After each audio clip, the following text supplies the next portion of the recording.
बौद्ध जिला कंटामाल गंजेई चैनल मुख्य कॉरिडोर रास्ता होता बेले किछि दिन पूर्व आम देखु 16 चकिया ट्रक रे पत्थर कोईला जेना बोल बजुरी पकईकि से गंजेई चैनल होता। आउ कि दिन तले देखु आम पानी टांकी भितर गंजेई चैनल होता सोनपुर जिला। आउ कि दिन तले देखले आप पिकअप रे भी ट्रांसपोर्ट होता। हेन्ता काली गोटे अबकारी विभाग धरीचे गोटे 18 चकिया ट्रक आप देखिपे 18 चकिया ट्रक रे गंजेई चैनल होता। इथिरे सकाळ से कंटामाल एसएच 41 देकी गाड़ीटा जाऊला सोनपुर जिला को से समय अबकारी विभाग जे एसपी अच्छन जे आईसी सार अच्छन सम टीम धरिकी जाइकी पहुंची थे।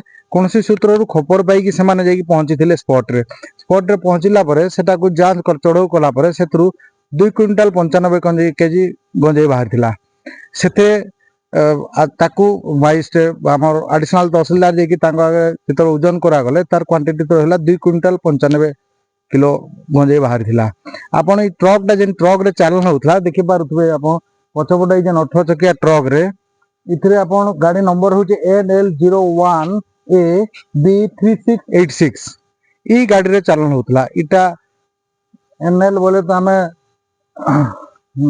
नागालैंड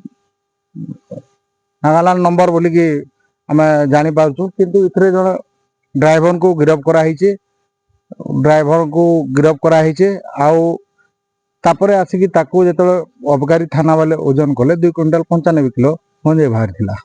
गंजेई तो कटा हो जाए 100 एकड़ किंतु माफिया हो जंती फरार तारे कोन से गंजेई काटु जंती ओते किछु जाने नहीं। कंटामाल रु सिद्धेश्वर पाणिग्राही ओडिशा भास्कर।